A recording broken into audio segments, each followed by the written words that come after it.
کیا آپ جانتے ہیں اسلام میں چوری کی سزا ہاتھ کاٹنا کیوں ہے؟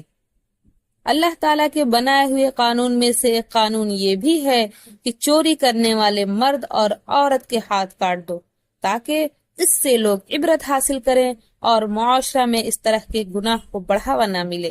یعنی ایسا نظام بنا دو کہ اس کی ضرورت نہ پڑے اور لوگ چوری جیسے جرم سے باز رہیں، تاکہ ایک کو سزا ملے اور لاکھوں کی آنکھیں کھل جائیں۔ قرآن کی ایک آیت ہے وَالسَّارِقُ وَالسَّارِقَةُ فَاقْطَعُوا أَيْدِيَهُمَا جَزَاءً بِمَا كَسَبَ نَكَالًا مِّنَ اللَّهِ وَاللَّهُ عَزِيزٌ حَكِيمٌ۔ سورہ المائدہ آیت نمبر 38۔ اس کا ترجمہ یہ ہے چوری کرنے والے مرد اور عورت کے ہاتھ کاٹ دیا کرو، یہ بدلہ ہے اس کا جو انہوں نے کیا، عذاب اللہ کی طرف سے ہے اور اللہ تعالیٰ قوت و حکمت والا